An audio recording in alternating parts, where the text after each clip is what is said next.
Well, welcome everybody. Good to see you all. Welcome to the new people. We're glad you're here. We started the recording. Next thing on the agenda and talking about the thought group. Thanks. It'll be really quick. We've made progress, but not a whole lot to report on. Just want to talk briefly about our approach. We are working to make it very, very democratic, as much from the bottom up as we can. Our approach is we're only looking at how the network's structured, not individual hubs. You guys do you. So just want to emphasize that we're not looking to change how you do your business, just trying to make the support of the hubs a little bit more clear. When appropriate, decisions made by hub captains. It is a balancing act. Cindy has talked about this a little bit, at least with me, balancing accountability and empowering hub captains. We're taking that kind of stuff into consideration. We have looked at structures of other organizations, volunteer, non-volunteer, for-profit, not-for-profit, all that kind of stuff, considering a lot of different options. I just wanted to point out that two of our members of the thought group interviewed Cindy with two questions, basically. Tell us a little bit more about these outside meetings that you go to. So Office of Emergency Management, WAVOAD, all the ESF 6 and ESF 8 meetings. So Cindy goes to a lot of these meetings. I'd go to some of them with her, but for the most part, Cindy's there. So what do you get from those meetings that we don't want to lose? That was one question. The other question was, what are you worried about? What concerns you about us missing as we move forward? So she gave us some good feedback on that. I just wanted to point out to the group that we're trying to do this and not make any mistakes if we can. Question, would the goal be to have a core committee or board that's We are still kind of figuring that out. okay? How do we take the work that Cindy and I do and spread it out a little bit better so it's not so dependent on two people? And also, what are the jobs that we would like to see the network doing that we're not currently doing? You know, things like social media. We were talking about that in a meeting right before this one. So what should we be doing to make ourselves sustainable that we're not currently doing? And if so, how do we get that done? Where do those responsibilities lie? So that's kind of what we're looking at. Nothing formal yet, nothing's decided on. We met last Friday, we're meeting again tomorrow to hash out a little bit more. Okay, I think Linda is up next. Okay, I said that I was going to update you about the rebranding. There's not a lot to report that's different from last month.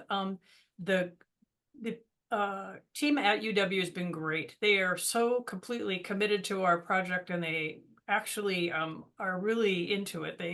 When they find things about emergency preparedness, they're sending me stuff, and they send me examples of things from Japan and LA, and so they're very, very part of our team, and they have designed the logo, as you've seen, for the whole network, and now they've done all the sub hub versions, and they're making the file formats, and they're also working on some versions that are horizontal so that they can be used on banners. And it's just a little slow right now because, as we were warned, when they start the school year, they are not quite as available as they were in the summer. But we're not in a big hurry, so we're happy to work with them on their timeline. And they also found an alum of their department, the design department, who was willing to work with us on designing a new brochure for us and other things. He's also very excited about our project. So good news. It's a little slow, but we're happy. So that's my report. Thanks, Linda. The next item is Cindy, video of Myanmar earthquake 2025. So the video that I've got on the screen, there are two versions. There's one up at the top and then one down at the bottom that's got this little graph on it. So when I start playing it, what it's going to show you is what happens to the earth. They've never caught this on video before. You can actually see the earth slipping. So besides what it's a 3-minute video, besides what the guy is going to talk about, which is in this area here, notice on one of the replays what happens to that transmission tower in the background. Nobody says anything about it, but I'm going like, oh, that just fell in half. That's interesting. This video explains how an earthquake rupture traveled past the CCTV camera and was captured on film for the first time. Before I play the video, I need to point out some important features. Firstly, the fault that hosted this earthquake. You can't actually see it yet in the video, but later it will emerge along a line between these two white arrows here. So behind this fence and behind this archway and gate structure here in the foreground. Now that same fault is depicted in the cartoon below by this horizontal black line. The location of the CCTV camera in this cartoon is shown by this red square here. Lastly, I want to bring your attention to this pole feature here, which is partially hidden behind this archway in the foreground. Now later in the video, as the rupture arrives from the right and from behind the camera, this pole, along with everything around it, moves to the right. So watch out for that. The video starts after the earthquake has already begun, and the rupture right now is traveling towards the camera as a pulse of slip on the fault. The first thing you notice is the ground begins to shake, and then the rupture arrives and the ground moves as the fault slips. This red graph here shows you the slip velocity, the speed at which the fault was moving as the rupture passed by. And you can see that the fault reached a maximum velocity of about 3 meters per second. Now this is in contrast to the speed of the rupture itself as it propagates along the fault at several kilometers per second, so faster than an airplane. Now this video is going to begin again, but this time I want to focus on the subtle curvature that the fault moves along, and this pole will show you that curvature. So as before, the ground begins to shake, and then, did you see that? Did you see that subtle curvature that the fault took on its path? You can see that a bit more clearly here in this graph, which shows you that curvature here. Now the curvature holds important information about the dynamics of the rupture. And if you want to know more information about this, please check out our article, which is linked in the description below. I'm going to let this video play over again from the beginning, and you can watch it in your own time. Thanks for watching.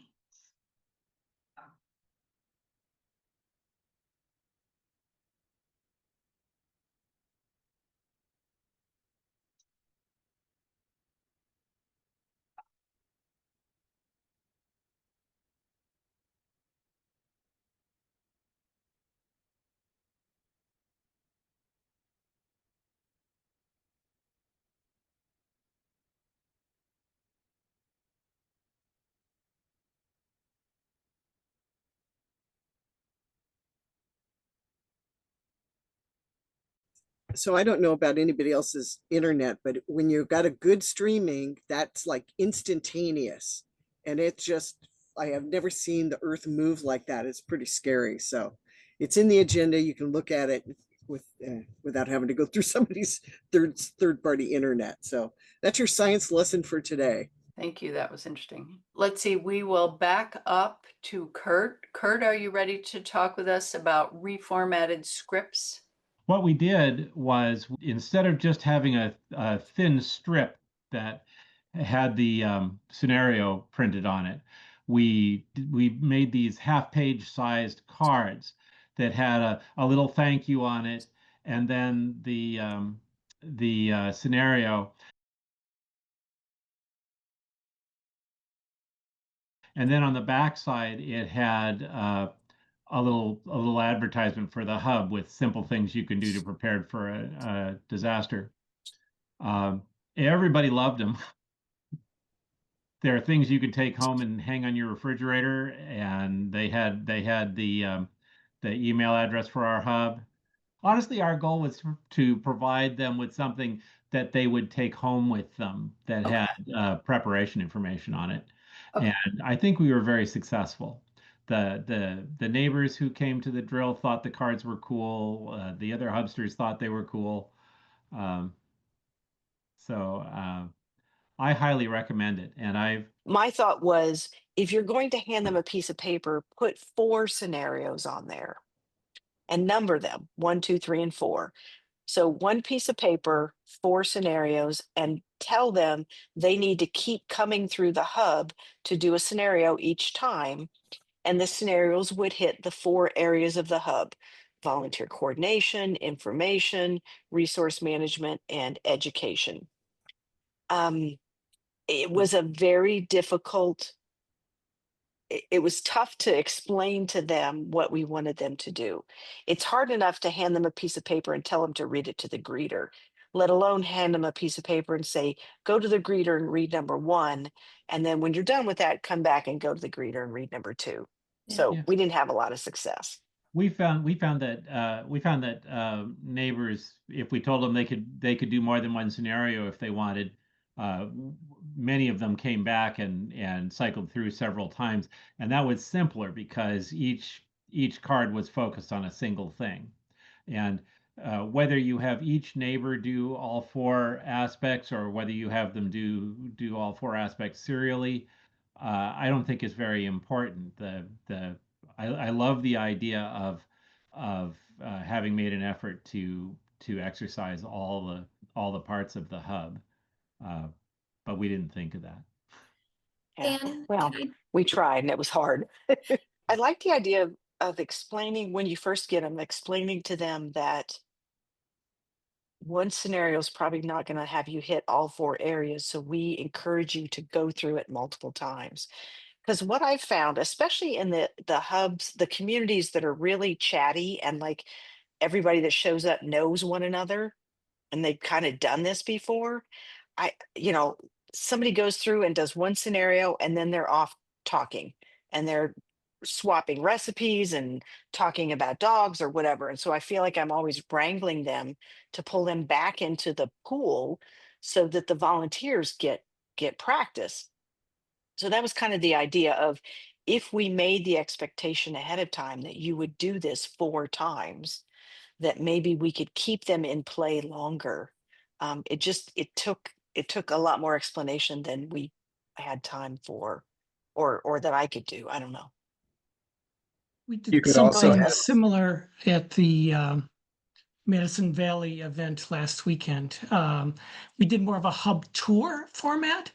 So they were given a sheet of paper with 4 questions, 1 for each tent. They went to the greeter just once.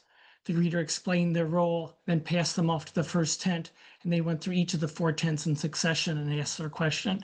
And that seemed to work fairly well.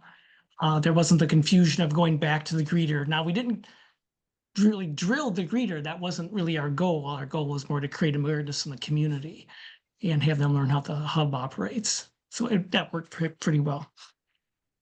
I think people appreciate learning like in a group, kind of being led, that tour kind of mentality. I think I've had good success with that. I think it's very attractive format. While we're talking about drills, can we? So Pam is not on here. She had a drill at Ravenna Park. Bev is on the line. There was a drill at Laurelhurst. Do you want to say anything, Bev? Sure. We had our drill last Saturday, and it was not as well attended as our previous drill. We're not sure why. We could be optimistic and say, well, everybody knows how this works, so they didn't come, but I don't think that's quite the right answer either. We had the opportunity to have 2 new tents. I think the Seahawks game wasn't it later? I see you're asking about the Seahawks game. I thought it was the same time. Anyway. It was the same time? Oh, well, maybe we lost them to that. So we did have 2 new tents. We had a medical tent, and we also had our, well, this isn't a new tent, but our bicyclist people.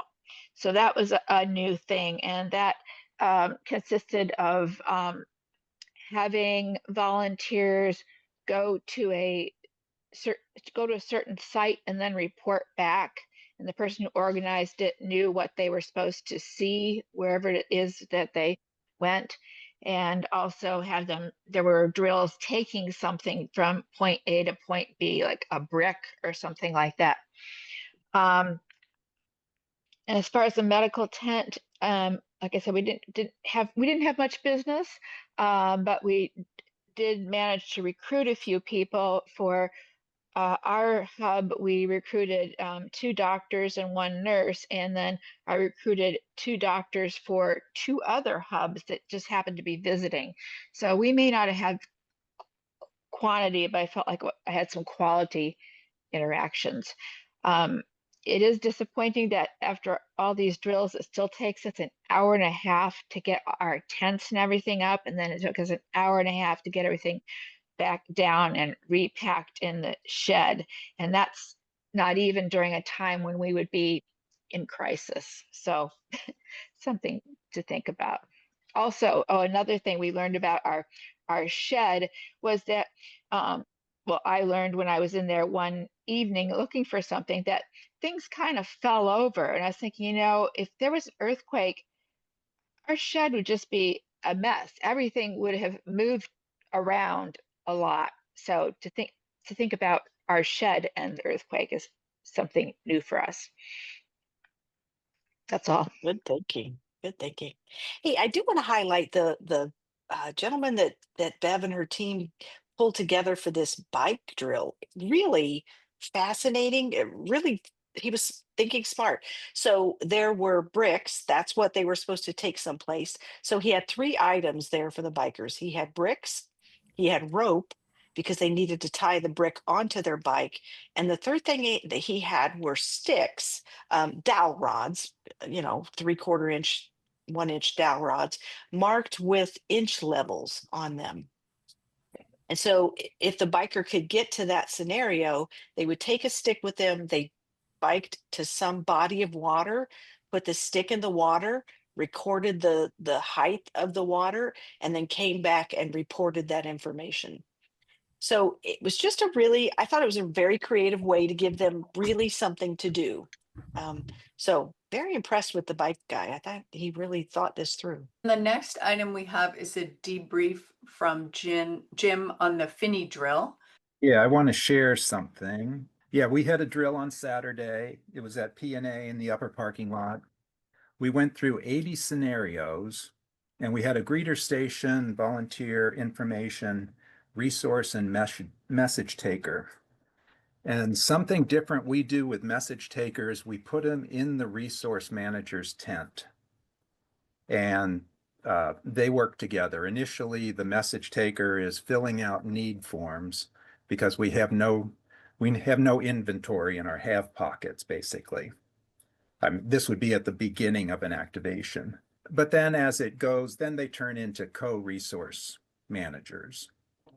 And we exercised this in Rumble Ready and then this time. So we've tested it 2 times and it really worked well. The message taker, her comment was she was able to work on the message, getting the information from the person and not distracted at all by what was going on by the resource manager that's handling the other traffic at the table. And they said that worked well.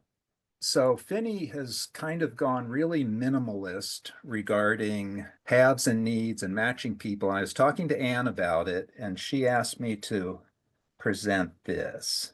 These are what we do for a match.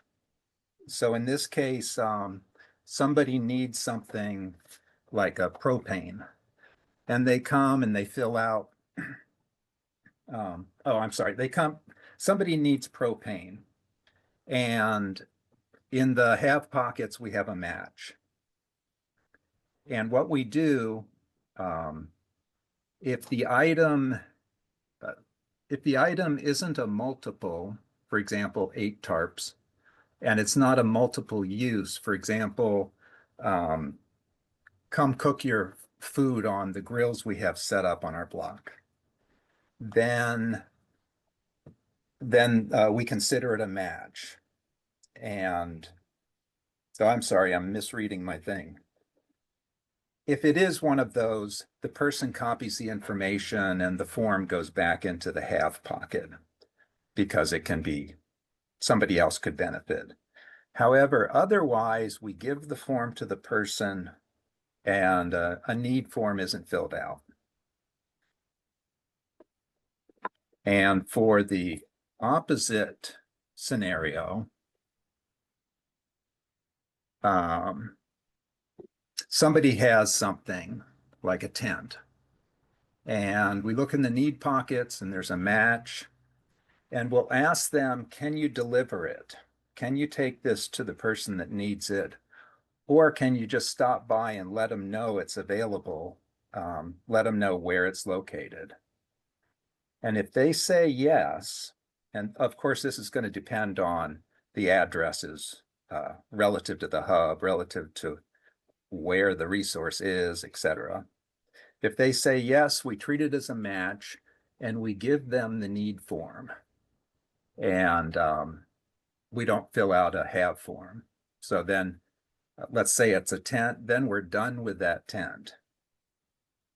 Otherwise, we complete a have form for the item and file it, and we put the need form back in the pocket sheet. And we don't attempt to do any cross-referencing between them. When a need form is filled out, someone comes to the hub, they need something, we tell them to come back. And we also, if it's a popular item like, batteries, we tell them to come back sooner. Or that's what we would do, but we stress that they come back to see if someone has offered that item. We don't make any attempt to like hold an item for someone. And originally, the two in blue where it says we give them the form, originally that step was we stick it in a matched pocket. That when there was a match, we file it away.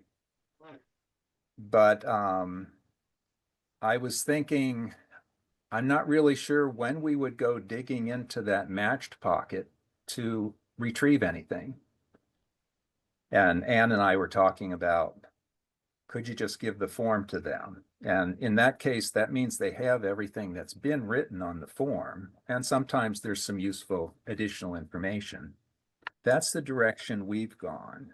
It really simplifies things, of course, and it reduces a lot of paperwork. So when Jim was telling me about this, I thought, I don't know that anybody's really taken it to that level of how do we simplify this and just get the job done without all, because when we're doing drills, we're wondering how many matches we got, and we compete a little bit to see how many matches each hub did as compared to the other hubs. But I think in a real scenario, I think what Jim just described makes perfect sense. So the first thing he was talking about, which I thought was interesting, was asking the person to deliver it. And if they can deliver it, poof, the match is done. If they can't deliver it, then the have and the need form stay in the pockets. And like Jim said, you don't hold it for person number one. I don't think we have that capability. I don't think we have the bandwidth to manage who asked first or to set it aside for somebody, because to set it aside for somebody, you're relying on them to come back, which you have no control over, or you're sending somebody to their home, which we don't have the manpower for. So it's kind of a first come, first serve kind of deal. The need might go away. They needed something, and then later they got it from their neighbor. Yeah, I really like that. And then this idea of oh, we got to keep all this paperwork because we might go back to it. For a one-time use only item, I don't think I don't personally, if I was running a hub, I would say don't bother. Y'all can do what you want, but I just think I liked the fact that Jim was brave enough, frankly, to put it out there and go, yeah, we're not holding on to paperwork that we know we're never going to go back and look at. This isn't a radio message that was crucial coming from the city. This is somebody needed diapers and somebody got diapers. There's no, it's not high stakes here. So any comments about kind of the process that Jim's walked it through a little bit further than I think a lot of the rest of us have done. We're going to experiment with is having a break room where if someone wants something or has something, if they want to hang around for a few minutes and see if there's a match right away, they have a place to hang out. because I think a lot of times if the person just gets their thing there, there isn't a match and they leave, if they just waited a few minutes or maybe had a cup of coffee, there would be a match, and then that could be completed. So we're going to try that because the idea of having a break room would also be good for volunteers or people who just need a little bit of downtime to gather what's left of their stability and either get back in working with the hub or following up on what they need. So that's something we want to try out. But I think Yep. the idea of not being too overly concerned with saving every bit of paper is certainly worth considering. And I wrote it down. Thank you. There was a bit of process we were looking at for resources and skills, which was that people who have resources are in some way important. People who need resources, we felt they ought to be able to come back to the hub periodically if they wanted to get resourced. We don't even imagine matching them if they don't come back to the hub. There's just no way to match them, because what are you going to do? Every 10 minutes you're going to look at all the needs and all the haves and try to match them over again. That's not very efficient. And we don't have the resources to send hubsters out to say, oh, here, you can go to this person. They have resources for you. So we thought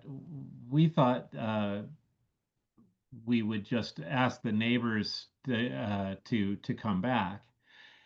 To do that, the people who have resources and the people who have skills have to put contact information down. And what they need is a street address with a door you can knock on, not an apartment building behind not an apartment door behind a locked door, and a phone number in case the phone network comes back up. We had trouble getting the greeter's message taker to take complete address information. But that was the direction where we're heading. Kurt, let me ask a question to make sure I understand. If somebody walks up and has a need, you will check the have folder, but if there's nothing there, you just tell them to come back. Yeah. Because Okay. how else can we serve them? The alternative is for us to go find them when we have a match, and we just don't have Yeah, which resources is for not realistic at all. Yeah. I think I'm trying to think through it in my head. So if I said I need diapers and you looked and there's no diapers, if I filled out a form that said I need diapers, I think we've always kind of thought that somebody might walk up and go, what do you guys need? And we go, oh, look, we need diapers. And they're like, oh, we have that. I don't know. I It think could it help. might be unrealistic to think that they can ever figure out what's in our filing system of what our needs are. Oh, I think we're going to have them fill out a form so that we know what the needs are, but we weren't planning to send a hubster out saying, hey, we've matched your needs, and we're not Okay. gonna, No. and Unless the it's thing urgent and that they triggers say that. the thing that triggers a test for a match is when they come back and say I was looking for diapers. Did anyone show up to volunteer diapers? Then we'll look in that category for a match. Because otherwise we're always sorting through all these piles of papers and it doesn't make any sense. It's not very efficient in a computational way. In the context of that, if somebody has a need and you write it on the form and then somebody comes up and say, oh, I have diapers, could you give the need form to that person who said they have diapers and just let that person deliver it if possible? Kind of like the flip side, I think, that you were describing before. I guess we could. Would they do it?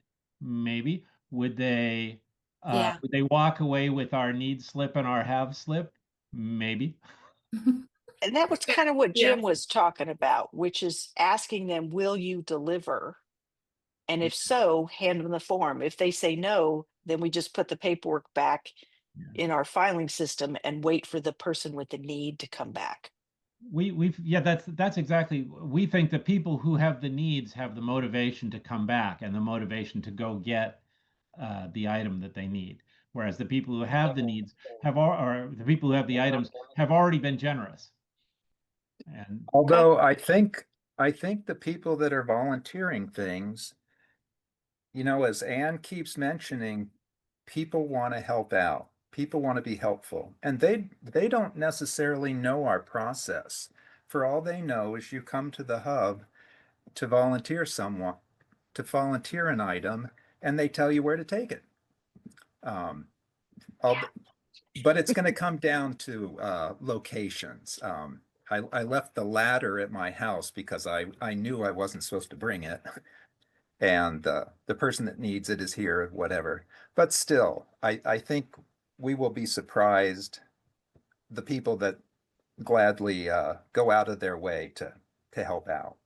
Well, I've worked on some skills banks one for PCC, probably 30 or 40 years ago.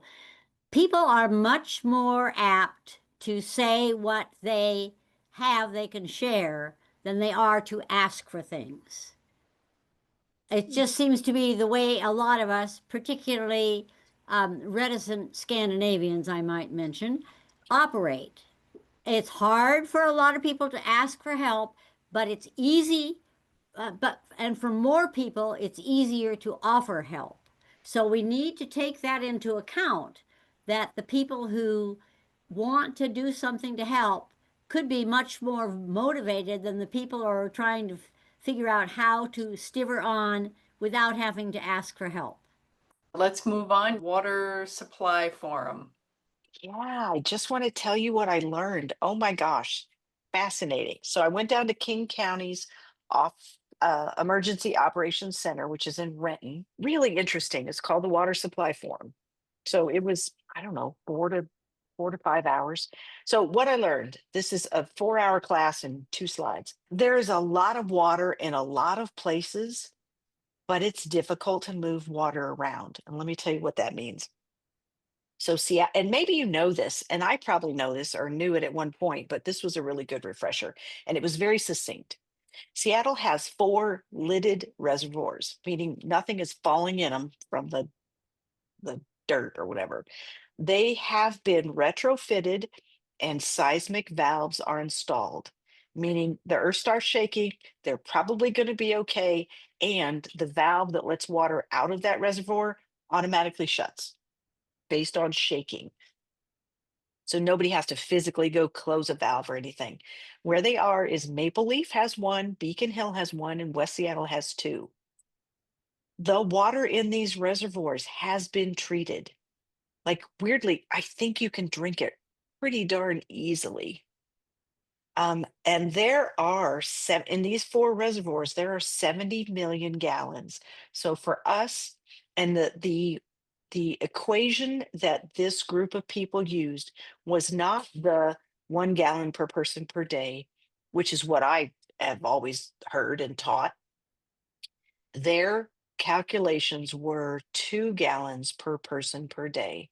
So maybe somebody can do the math and prove that I'm right. But anyway, 70 million gallons in these 4 different reservoirs. There's enough water there for the city of Seattle for 30 days.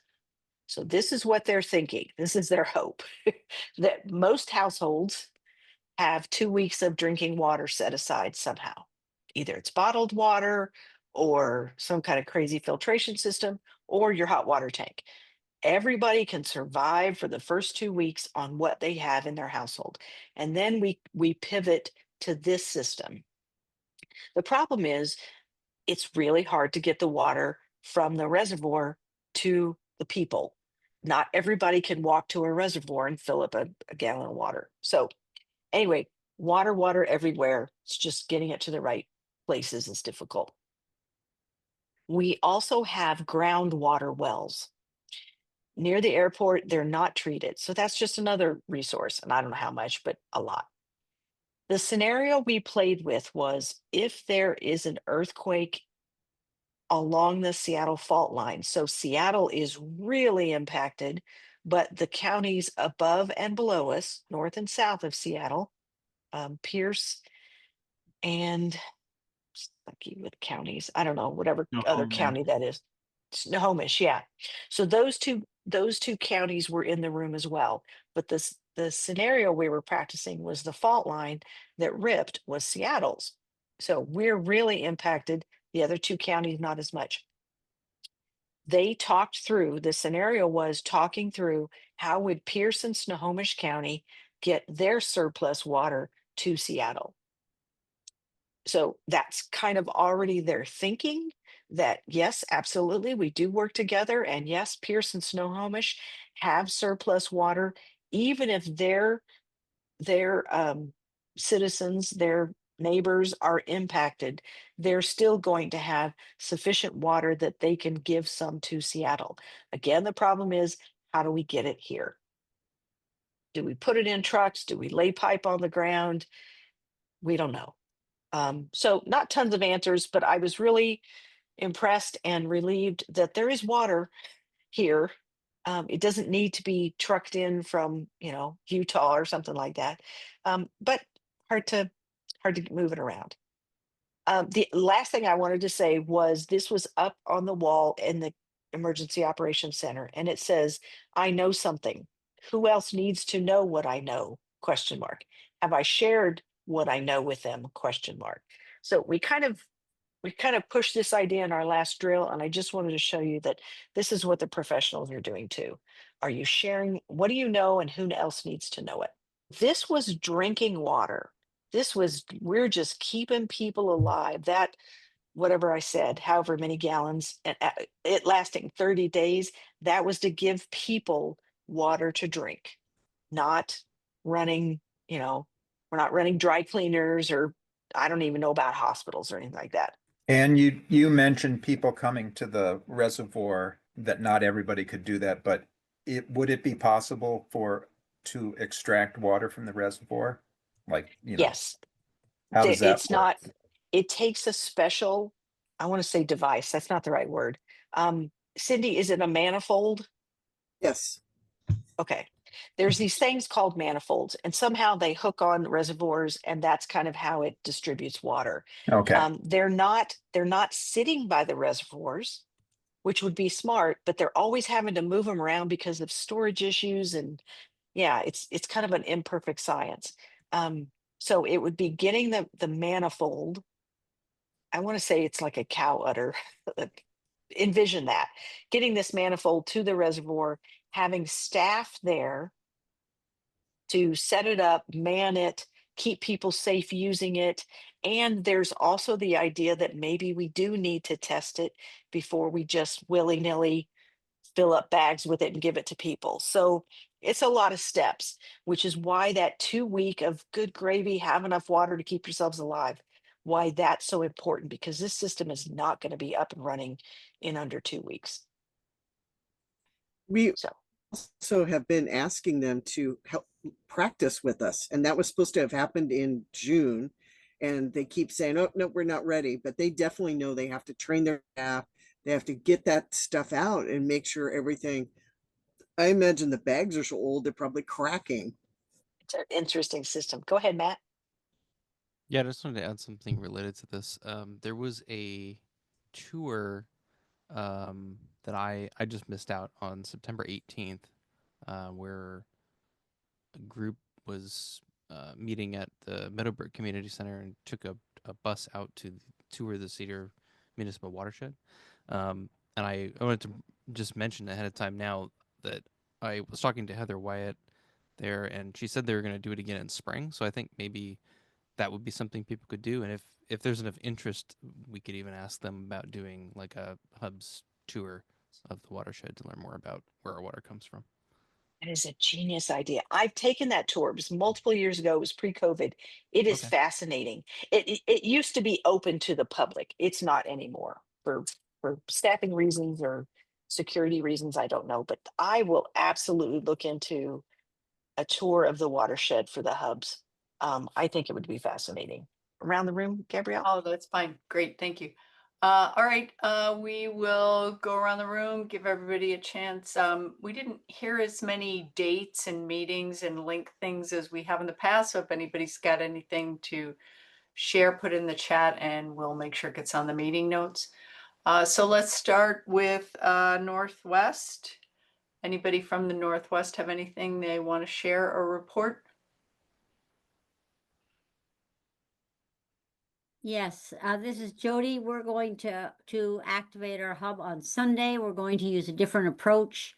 We're going to have everyone, all the volunteers come, and we have 4 hours. The first hour is going to be setting up the hub, so more people can see how you get from the box to an active hub. And then we'll have 2 hours with scenarios, and then we'll have an hour at the end of getting the hub back in the box. For one thing, I think it's important that more people know how you set it up and how you get it down. But I also think that simply relying on the scenarios to get people interested probably misses a lot of the people who would really like to see the physical thing of how it happens and then unhappens so it's ready for the next time. So we're going to try that out. Great. And if anyone wants to volunteer to work with us, just send me an email or a text. So it's this Sunday. Could you give us a time and a 11 to 3 location? at Ballard Commons Park. Ballard Commons Park. Thank you. Anybody else from Northwest? I just want to talk, just to let you guys know, the Northwest Hub captains joined this meeting an hour early. So we jumped online, this link at 6 o'clock, and started mapping out what the educational training offerings might look like for 2026, the first 6 months of 2026.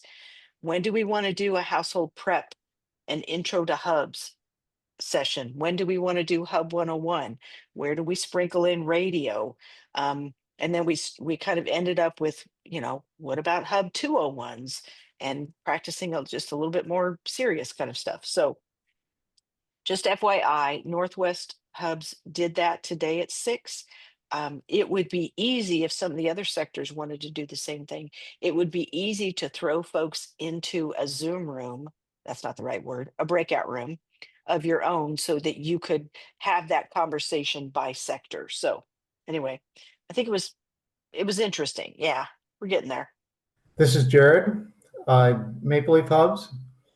We have had one of our core members out of country for a little while, but our outreach director, Kim, has put out a newsletter, and we are gaining active or interested members right and left. She's fantastic as far as bringing in new people. What we're doing now is working on fitting them into roles that they're going to be dedicated into. We want to have people working on specific roles. So we want to build our places to check on database. We have 2 backup ham radio operators now, in addition to Brian. So that's going great. And we've been just reaching out at all, the neighborhood nights out and all that happened, in the summer. Our active list is now at about 90.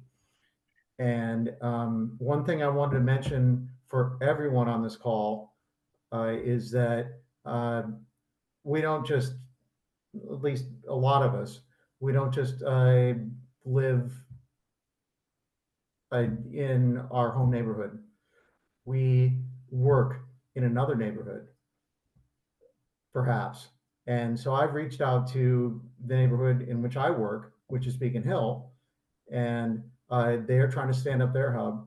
And I would encourage everyone on this call to if they do work outside of their own area, their own neighborhood, to realize that, yeah, they're spending 40 hours a week probably somewhere else, and they should get together with their hub captain in the neighborhood in which they work, so that they can at least know where they are and be able to respond. I will say I did a very small hub event in April with my Windermere North hub. It was basically a set up, take down event to see what was there. I invited a lot of neighbors because I'm right at the intersection of multiple neighborhoods. And I did have people come by, but I realized that everybody that came by that talked was someone that I had already either met, or in one case was the lady that always walks her dog in front of my house that I've said hi to for years, but had never really had a conversation with. So then she came over. She's in a slightly different neighborhood than me. Oh, I'm really interested. I want to get involved, but I'm still her closest hub. So it was interesting to start thinking about hub recruitment in that way. I never get a good crowd, but I was glad I did something. Central West. Okay, Frank isn't here tonight. Frank Gall and I here in Magnolia have been training some people, working on our training. We're working on it throughout the winter. I hope to get some new people involved with staffing our hub here. A second thing is the Queen Anne Community Council has put together an emergency preparedness committee, and they're putting on a training. It's going to start October 8th. It's the second Wednesday of the month for about 6 months. It's on Zoom. I don't have any more details as to what it is or who's running it or anything like that. So as I get more information, I'll try and pass it on to Cindy and everybody in the hubcaps. And the third thing is, last week I was as ACS ham operator, I was involved with a Seattle Fire Department exercise involving their windshield survey practice. And I got to sit in the back of a hot wash with all the battalion chiefs, about 5 in the room and about 8 or so up on the Zoom meeting. And at some point they made reference to the hospitals and the hubs.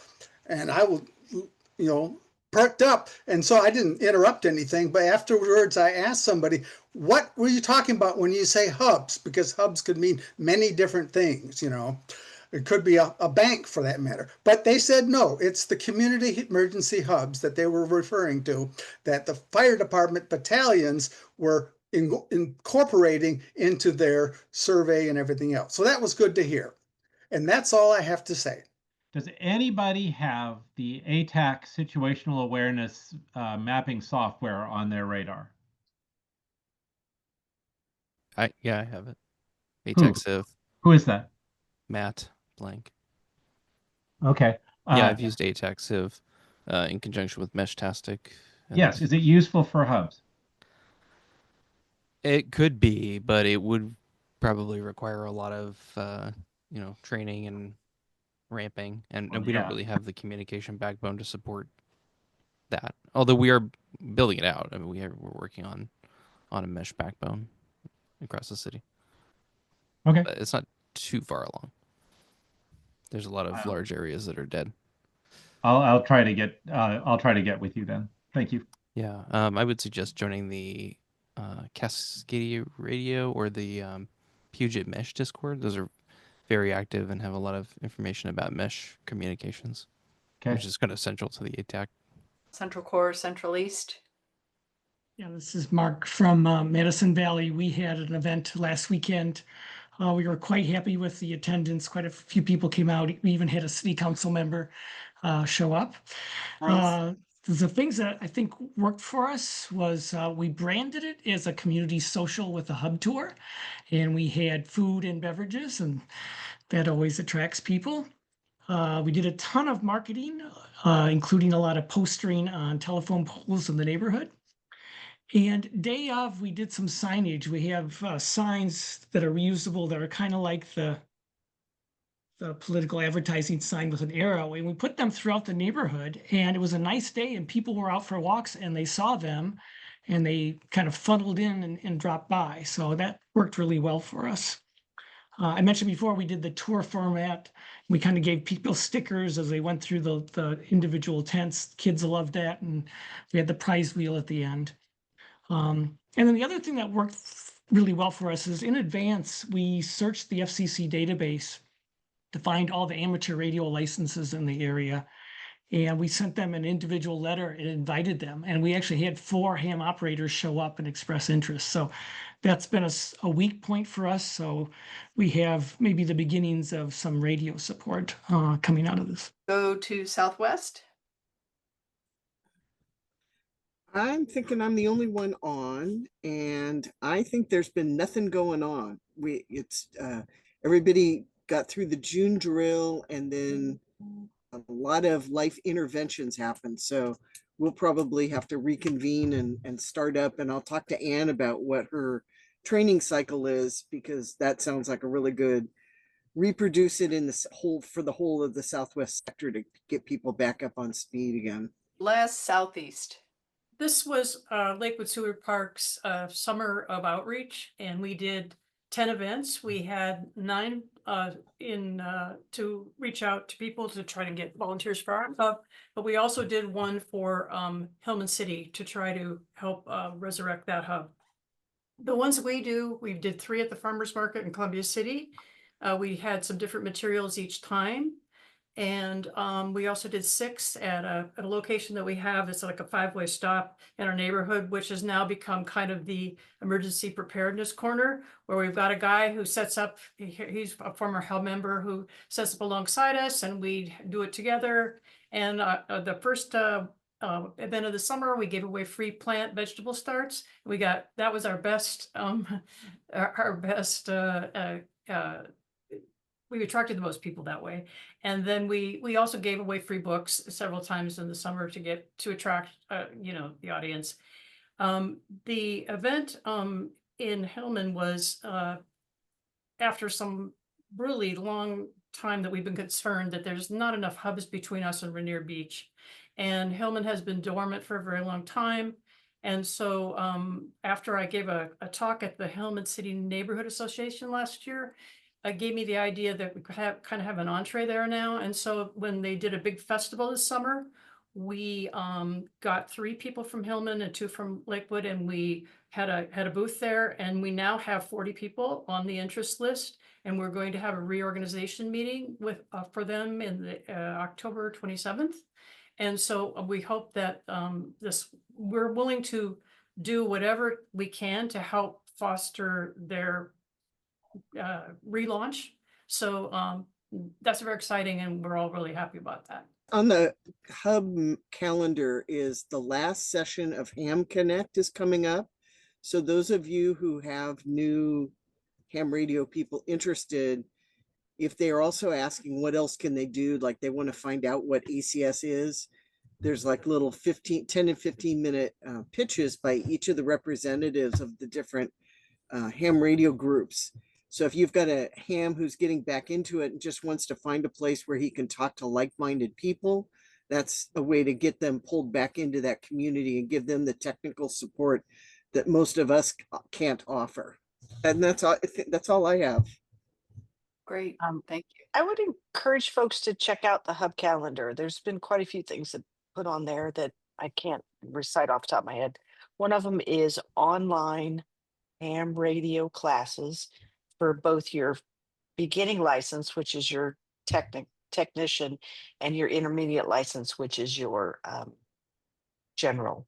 So online classes, they present some information, they do some online studying, and then they have a way for you to take the test in person, coming up in October and November. All right, thank you, everyone. That was great. It was good to see you all.